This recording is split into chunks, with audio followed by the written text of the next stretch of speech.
안녕하세요. 남인숙 작가예요. 오늘은 H님 고민 같이 들어볼게요.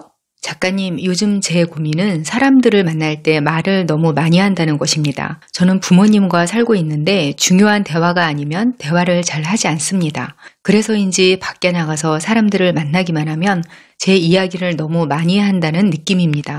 상대방은 예의상 물어보는 것 같은데 제가 너무 술술 사적인 이야기를 많이 하는 것 같습니다. 최근에는 요즘 저와 자주 대화하는 분이 많이 불편해하는 것 같아 보여서 말을 천천히 줄여나가려고 노력하고 있습니다. 그분께 먹을 것이라도 사다 주며 미안하다고 사과해야 할까 고민하고 있습니다. 제가 관계에 많이 서툰 사람인 것 같은데 저 같은 사람은 어떻게 해야 할까요? 일단 저라면요, 그렇게 따로 사과하지는 않을 것 같아요. 좀 편한 자리에서 지나가는 말로 할 수는 있을 거예요. 근데 따로 선물까지 사서 정식으로 사과하기에는 상대방이 부담스러워할 수도 있을 것 같아요. 차라리 신경 써서 말씀을 줄이시면서 나중에 기회 될 때 그때 내 말 들어줘서 참 고마웠다, 이러는 게 더 나은 것 같아요. 그리고요, 요즘 말을 많이 하게 된 그 상대방이 많이 불편해하는 것 같다 그러셨잖아요. 불편함이 그렇게 표현될 정도면 단순히 말이 많아서인 게 이유가 아닐 수도 있어요. 말이 많다 보면 말실수도 많이 하게 되고요. 문제 있는 말을 하게 될 가능성이 높아지거든요. 말의 내용에 문제가 있었는데 사연자님만 모를 수도 있는 거라서 섣부르게 사과해서 관계를 빨리 개선하고 싶어 하시는 게 오히려 역효과가 날 수도 있어요.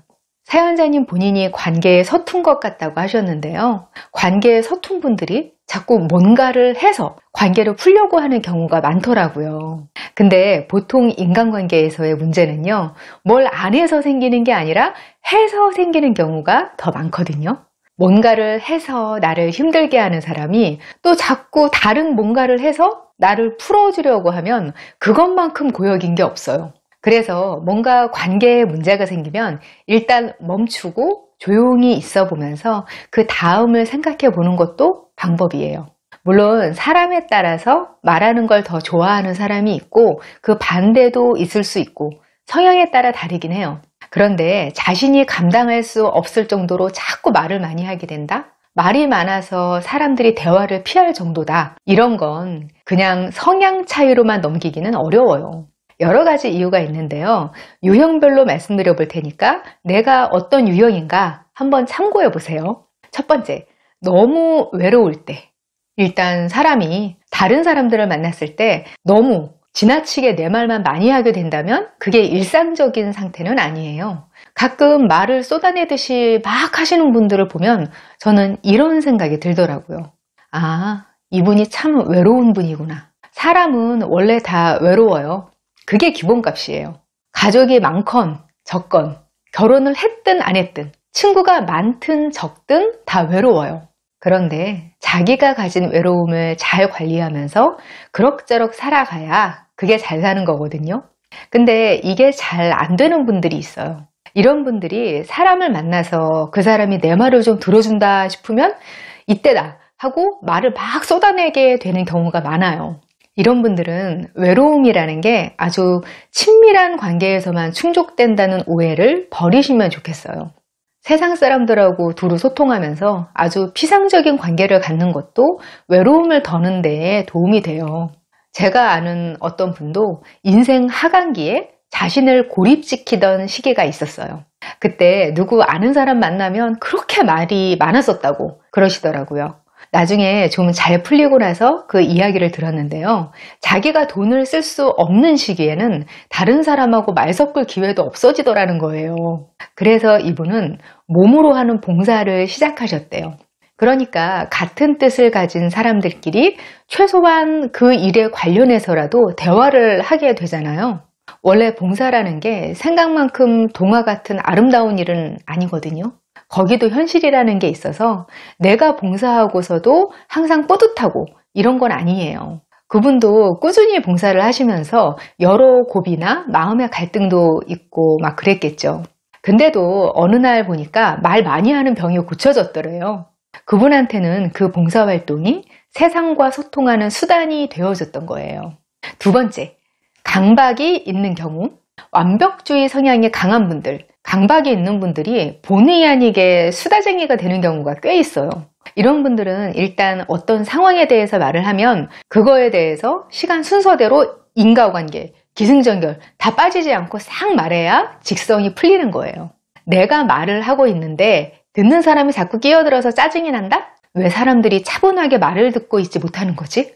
이런 생각을 자주 하게 된다면 자신을 좀 의심해 보세요. 사람들이 집중력이 없는 게 아니라 내가 말을 너무 장황하게 하고 있을 가능성이 커요. 이런 분들이 소통에 문제가 있는 또 하나의 이유가 뭐냐면요. 다른 사람이 말에서 빈틈을 보이면 공격도 잘한다는 거예요.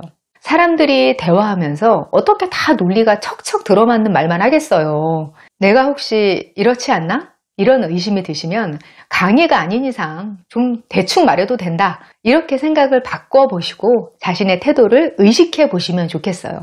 저는 이런 분들 중에서 아예 한 분야를 깊게 공부해서 강의를 하는 쪽으로 진로 만드시는 분도 봤어요. 아예 하고 싶은 말을 할 수 있는 자격을 얻는 거죠. 세 번째, 공감 능력이 너무 뛰어난 경우. 먼저 이거 한번 생각해 보세요. 활동적이고 좀 둔감한 사람, 내성적이고 예민한 사람. 이 둘 중에서 누가 사람들을 만나면 더 수다쟁이가 될 것 같으세요? 보통은 첫 번째 유형인 사람이 더 말이 많을 거야. 이렇게 생각하시기 쉽죠. 이런 분들이 사람들한테 다가가는 걸 어렵지 않아 하니까 말도 많이 할 것 같은 거예요. 근데 실제로 보면요. 말이 많은 거는 이런 성향차하고 별로 상관이 없어요. 오히려 사회생활이라는 측면에서는 내성적이고 예민한 분들이 말이 더 많은 경우도 많아요. 공감 능력이 뛰어나고 감정에 예민한 분들은요. 다른 사람하고 만났을 때 약간의 불편한 감정도 견디지 못해요. 그래서 상대방이 화제거리가 많고 대화를 잘 이끌어 나가는 사람이 아니면 본인이 말을 해서 어색한 공백을 자꾸 채우게 되는 경우가 많죠. 사회생활이나 사람을 불편해하지 않는데도 유난히 모임에서 말이 없는 사람이 있거든요.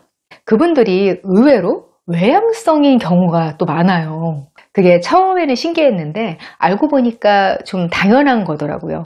남의 감정을 잘 읽고 그걸 자기 감정하고 동일시하는 사람들은요. 내가 너무 말을 안 하고 가만히 있으면 사람들이 불편해 할 거라는 걸 항상 의식하거든요. 그래서 여러 사람이 모여있을 때 마냥 멍 때리고 있지를 못해요. 오늘따라 사람들 하는 얘기가 재미가 없네. 저 얘기를 집중해서 듣고 그거에 맞게 리액션하면서 대화하는 거 귀찮아. 나 아니라도 말할 사람 많은데 뭐. 이런 생각인 거예요. 근데 오히려 공감 능력이 높은 사람은 나 한 사람이라도 너무 조용하면 사람들이 저 사람 뭔가 불편한가? 이렇게 생각하지 않을까? 내가 모임 분위기 망치지는 않을까? 이런 생각을 하죠. 그래서 말을 하다 보니까 점점 그 역할에 몰입돼서 점점 말이 많아지는 거예요. 우리가 선입견을 갖고 생각하는 성격하고 진짜 성격하고 다른 경우가 꽤 많단 말이에요. 이런 경우는 별 수 없어요. 그냥 사람 만나는 횟수를 줄이셔야 돼요. 이런 분들은 나이 들면 점점 익숙해지니까 긴장도가 낮아지기는 하는데 그래도 혼자 있으면서 충전하는 시간이 많이 필요해요. 그리고 이런 분들이 더 힘든 게 말을 많이 하고 온 날 자기가 그날 한 말을 자꾸 검증하게 된다는 거예요. 이런 말 너무 오버한 거 아니었나? 내 얘기 너무 깊게 한 거 아닌가? 그 사람이 내가 농담한 거에 기분 나쁘지 않았을까? 사람들을 만나서 감정 소모하면서 말을 많이 한 것도 너무 지치는 일인데 후폭풍이 이렇게 크다는 게 더 문제인 거예요. 먼저 사람들이 내가 느끼는 것만큼 내가 한 말을 기억하거나 의식하지 않는다. 이 사실을 되뇌면서 마음을 좀 다독이시고요. 내가 나서서 말을 너무 많이 하게 만드는 집단은 너무 자주 많이 접하지 마시고 횟수를 조절하시면 좋겠어요. 네 번째, 권위적인 태도가 몸에 밴 경우. 사회적인 위치나 본인 능력이나 이런 면에서 주로 갑의 위치에 있었던 분들, 이런 분들이 이런 경우가 많아요. 사실 아주 오래전부터 다른 사람한테 말을 한다는 것, 이건 권력이었어요. 근대 이전에 아랫사람이 왕한테 말을 한다는 건 목숨도 걸어야 하는 일이었어요. 지금도 상대적으로 사회적인 약자가 권위 있는 사람한테 말을 하는 건 많은 것들을 감수해야 하는 일이에요. 원래 높은 곳으로 올라가면 외로워진다. 이런 말 있잖아요. 그게 이런 이유도 있는 거예요. 내가 말할 수 있는 권위가 생기고 사람들이 나한테 감히 말할 수 없게 되는 거예요. 그러니까 자유로운 대화가 적어질 수밖에 없고요. 그게 어떻게 보면 외로운 상황일 수도 있는 거고요. 이런 분들은 항상 일방적으로 말을 전달하는 것에만 익숙해져서 쌍방소통이 잘 안 되는 분들이 많아요. 이게 그 권위가 현실적으로 살아있는 상황에서는 소통이 되는 것 같은 기분을 느끼게 해주거든요. 왜냐하면 다른 사람들이 내 얘기를 들어주고 리액션도 해주니까. 근데 이런 분들이 권위 밖으로 나가는 상황이 될 때에도 이런 식으로 내가 하고 싶은 말만 하는 습관을 그대로 가져가는 경우가 많아요. 심지어 이런 분들은 그냥 말만 하는 게 아니라 내 생각을 다른 사람한테 일방적으로 강요하게 되는 태도도 자꾸 나오게 되는 것 같더라고요. 내가 말하면 상대방은 그냥 들어야 되는 거예요. 근데 사람의 권위가 평생 유지되는 건 아니거든요. 돈 있으면 대접받는다고도 많이들 생각하시지만 그렇지 않거든요. 돈을 가지고 노력을 해서 권위를 만들 수는 있어요. 근데 돈 많은 것 자체가 권위가 되지는 않거든요.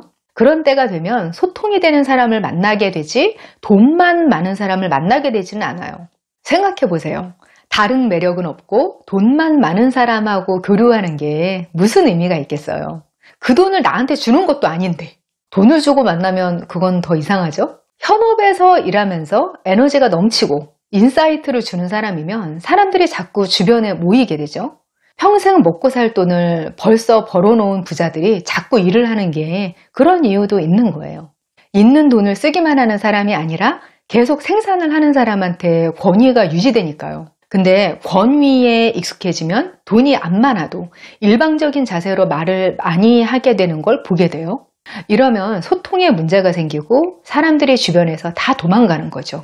나한테 이런 성향이 있다 싶으면 이건 굉장히 노력을 해야 돼요. 기본적으로 내가 사람들한테 가르칠 게 많은 사람이라는 생각을 버려야 해요. 사람은 평생 배워야 하고 저 사람들도 다 나만큼은 안다. 이런 생각을 기본으로 내 태도를 가다듬어야 소통이 안 되는 투머치 토커의 길을 가지 않게 되는 것 같아요. 오늘은 사람들을 만날 때마다 수다쟁이가 되는 사람들의 유형에 대해서 알아봤어요. 첫 번째, 너무 외로울 때. 두 번째, 강박이 있는 경우. 세 번째, 공감 능력이 너무 뛰어난 경우. 네 번째, 권위적인 태도가 몸에 밴 경우. 일상에서 참고하시면 좋겠어요. 저와 더 깊은 소통을 원하시면 네이버 카페 어른성장학교로 오세요. 저는 다음 이 시간에 여기서 만나요. 기다릴게요.